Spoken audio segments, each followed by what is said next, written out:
بسم اللہ الرحمن الرحیم۔ ناظرین و سامعین، آج ایک اور ایمان افروز اور بڑے ہی دردناک واقعے کے ساتھ ہم آپ کی خدمت میں حاضر ہیں، اور یہ ویڈیو آخر تک ضرور سنیں گے۔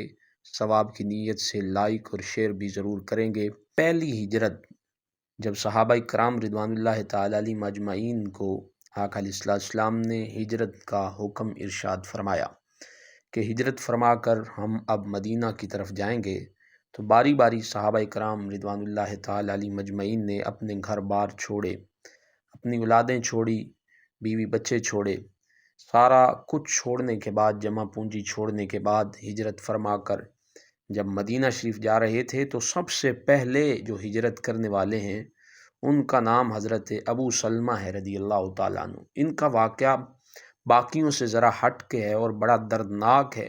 حضرت ابو سلمہ رضی اللہ تعالیٰ عنہ اور حضرت سلمہ رضی اللہ تعالیٰ عنہ، یہ دونوں میاں بیوی ہیں، اور حضرت سلمہ رضی اللہ تعالیٰ عنہ ہماری ماں بھی ہیں۔ بعد میں آقا علیہ السلام نے ان کے ساتھ نکاح بھی فرمایا۔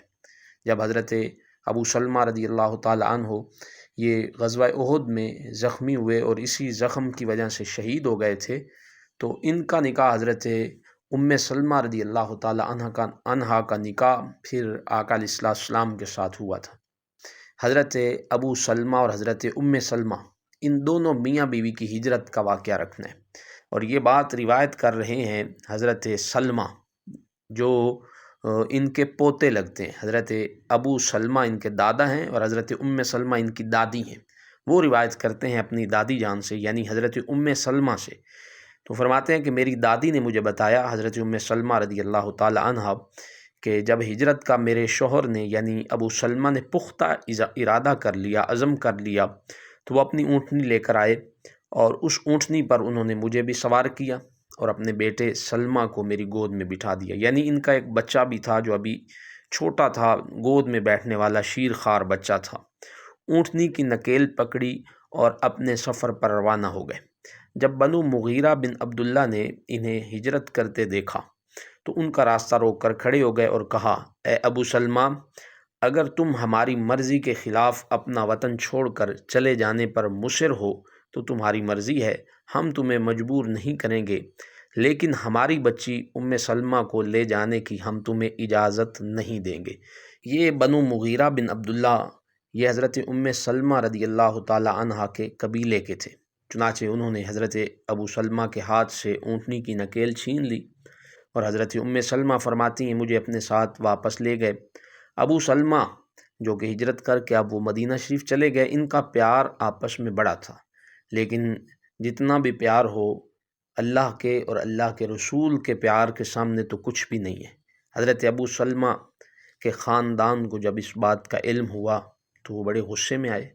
انہوں نے آ کر بنو مغیرہ کو آ کر کہا کہ اگر تم ہمارے بھائی ابو سلمہ کے ساتھ اپنی بیٹی کو بھیجنے پر رضامند نہیں، تو پھر ہم بھی تمہیں اس بات کی ہرگز اجازت نہیں دیں گے کہ تم ہمارا بیٹا جو ابھی شیر خوار ہے، دودھ پیتا ہے، اسے اپنے ساتھ رکھو۔ چنانچہ انہوں نے حضرت سلمہ فرماتی ہیں میری گود سے میرے لگتے جگر کو چھین لیا۔ اب حضرت سلمہ کا امتحان دورہ ہے۔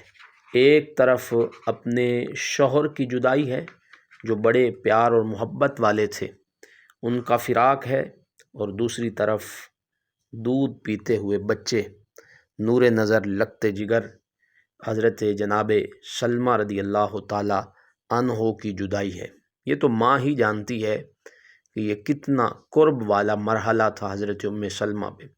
فرماتی ہیں وہ اس کھینچا تانی میں، یعنی میرے بیٹے کو میرے قبیلے والے اپنی طرف کھینچ رہے ہیں اور حضرت ابو سلمہ کے قبیلے والے اپنی طرف کھینچ رہے ہیں۔ اسی کھینچا تانی میں میرے ننھے بیٹے کا بازو بھی اتر گیا۔ میرے شوہر ابو سلمہ کا فراق ہی میرے لیے جان کا تھا، اب بیٹا بھی مجھ سے چھین لیا گیا اور اس کی جدائی کا زخم بھی مجھے سہنا پڑا۔ میرے خاندان والے مجھے لے گئے اور مجھے جا کے قید کر دیا۔ اس طرح میرا سارا کنبہ بکھر گیا اور میرا سارا سکون غارت ہو گیا۔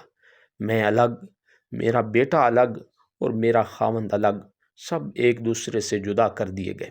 میں ہر صبح ابتہا کے مقام پر پہنچتی، جہاں میرا سارا کنبہ بکھرا تھا وہاں بیٹھ کر دن بھر اپنے خامند اور اپنے لگتے جگر کے فراق میں آنسو بہاتی رہتی، اور شام کو واپس آ جاتی، اور آپ یہ سن کر آپ کا کلیجہ پھٹ جائے گا کہ 1 2 3 دن کی بات یہ نہیں، تو یہ پورے سال کی بات ہے، پورا سال۔ حضرت ام سلمہ فرماتی ہیں میں صبح سے شام تک اس ابتہا کے مقام پر آ کر روتی رہتی، اپنے شوہر کو یاد کر کے اور اپنے بیٹے کو یاد کر کے، تو پورا سال فرماتی ہیں میں روتی رہی۔ ایک روز میں وہاں بیٹھی رو رہی تھی کہ بنی مغیرہ میں سے ایک میرا چچا زاد اس میرے قبیلے میں سے میرے قریب سے گزرا۔ اس نے جب میری یہ حالت زار دیکھی تو اس کا دل پسیج گیا۔ واپس آ کر اس نے اپنے قبیلے والوں کو ملامت کیا اور کہنے لگا تمہیں اس مسکینہ پر رحم نہیں آتا؟ تم نے اس کے خاوند کو اور اس کے بچے کو جدا کر دیا۔ میرے خاندان والوں نے مجھے کہا، انہیں رحم آیا، اگر تم اپنے خاوند کے پاس جانا چاہتی ہو تو چلی جاؤ، ہماری طرف سے اجازت ہے۔ میرے خاوند کے رشتہ داروں کو اس اجازت کا پتہ چلا تو انہوں نے میرا بیٹا بھی مجھے واپس کر دیا۔ میں نے اپنے اونٹ پر کجاوا ڈالا، اس پر سوار ہو گئی، اور فرماتی ہیں پھر میں اپنے بیٹے کو اپنی گود میں بٹھا کر تنے تنہا مدینہ طیبہ کی طرف روانہ ہو گئی۔ اب یہاں ایک بڑی اہم بات ہے کہ نوجوان اس امت کے اتنے باغیرت بھی گزرے ہیں، اتنے اعلیٰ کردار والے بھی گزرے ہیں۔ مکہ سے باہر جب فرماتی میں تنعیم کے مقام پر پہنچی تو وہاں مجھے عثمان بن طلحہ مل گئے۔ اس نے مجھ سے پوچھا، اے ابو امیہ کی بیٹی، کدھر کا قصد ہے، کہاں جا رہی ہو؟ میں نے کہا میں اپنے شوہر کے پاس مدینہ جا رہی ہوں۔ تو اس نے پوچھا تمہارے ساتھ کوئی اور آدمی بھی ہے؟ میں نے بتایا خدا کی قسم اللہ تعالیٰ کے سوا اور اس ننھے بچے کے سوا میرے ساتھ اور کوئی نہیں۔ تو اس نے کہا میں تمہیں اکیلا نہیں چھوڑوں گا۔ اس نے میری اونٹ کی نکیل پکڑ لی اور مجھے لے کر چل پڑا۔ باخدا میں نے آج تک حضرت ام سلمہ فرماتی ہیں ایسا کریم النفس رفیق سفر کوئی نہیں دیکھا، اتنے اعلیٰ کردار کا مالک، اتنا پاکیزہ باحیا میں نے رفیق سفر نہیں دیکھا۔ جب وہ کسی پڑاؤ پر پہنچتا تو اونٹ کو بٹھا دیتا، پھر دور ہٹ کر کھڑا ہو جاتا۔ فرماتی ہیں جب میں اونٹ سے اتر جاتی تو وہ اونٹ کو پکڑ کر لے جاتا، اس سے پلان اتارتا اور اسے باندھ دیتا، پھر دور کسی درخت کے سائے میں آرام کرنے کے لیے لیٹ جاتا۔ جب میں دوبارہ سفر شروع کرنے کا وقت آتا اور سفر شروع کرنے لگتے تو وہ دوبارہ اونٹ پر کجاوا کس کر لے آتا اور اسے میرے قریب لا کر بٹھا دیتا اور مجھے کہتا کہ اب آپ سوار ہو جائیں۔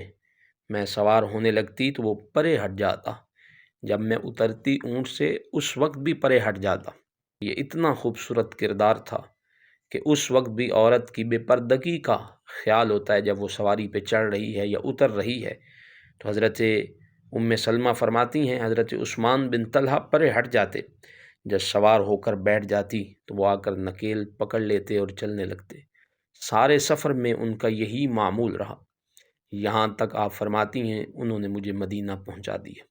جب قباء کی بستی دکھائی دینے لگی جہاں بنو عمر بن عوف آباد تھے اور وہیں میرے شوہر قیام پذیر تھے، تو انہوں نے مجھے کہا کہ تمہارا خاوند اس گاؤں میں ہے، وہاں چلی جاؤ، اللہ تعالیٰ تمہیں برکتیں عطا فرمائے گا۔ فرماتی ہیں مجھے وہاں پہنچا کر وہ مکہ واپس چلے آئے، یعنی ان کا مدینہ میں اور کوئی کام نہیں تھا، صرف اپنی دینی بہن کو اس وقت وہ مکہ سے پیدل چل کے مدینہ شریف چھوڑنے آئے، اور سارے راستے جو سفر کیا ہے اس کا احوال بھی آپ سن چکے ہیں، ایسے لاجواب اور کمال والے یہ لوگ تھے۔ حضرت ام سلمہ رضی اللہ تعالی عنہ فرماتی ہیں کہ میں اپنے شوہر کو ملی، وہ مجھے ملے، خوش ہوئے، اللہ نے ہمیں اس آزمائش میں کامیاب فرمایا۔ اب دیکھیں، آپ غور فرمائیں اہل ایمان کی اس استقامت اور عزیمت پر کہ ابو سلمہ سے اس کی بیوی چھین لی جاتی ہے، ان کے لگتے جگر کو ان سے جدا کر دیا جاتا ہے، لیکن ابو سلمہ اپنی منزل محبت سے رخ نہیں پھیرتے، سب کو اللہ کے حوالے کر کے مدینہ کی طرف والہانہ انداز میں قدم بڑھاتے جاتے ہیں۔ معصوم بچے کو ماں اور باپ دونوں سے محروم کر دیا جاتا ہے، لیکن حضرت ام سلمہ کو بیک وقت 2 صدمے برداشت کرنے پڑ رہے ہیں، اس کے باوجود کہ وہ اپنے شوہر کا فراق اور اپنے نور نظر کی جدائی سب برداشت کر رہی ہیں، لیکن کیا مجال کہ پائے استقامت میں ذرا سی بھی جنبش آئی ہو۔ آج تھوڑی سی مشکل آئے تو مسلمان شکوہ کرتا ہے، زبان پہ شکایتیں لے آتا ہے، اور تھوڑی سی مشکل آ جائے تو مسلمان اللہ اور اللہ کے رسول کو، اپنے نبی کو ناراض کر لیتا ہے، حرام کی طرف قدم بڑھا لیتا ہے۔ مشکل ہم سے برداشت نہیں ہوتی، تو جب تک ہم مشکل برداشت نہیں کریں گے ہم کامیاب نہیں ہو سکتے۔ ہمیں اپنی زندگیوں میں اللہ اور اللہ کے رسول کی فرما برداری کو لانا پڑے گا، اسی طرح ہی ہم کامیاب ہو سکتے ہیں۔ اللہ ہم سب کو دین و دنیا دونوں جہانوں کی کامیابی عطا فرمائے۔ انشاءاللہ نئی ویڈیو کے ساتھ جلد حاضر ہوتے ہیں۔ وآخر دعوانا ان الحمد للہ رب العالمین۔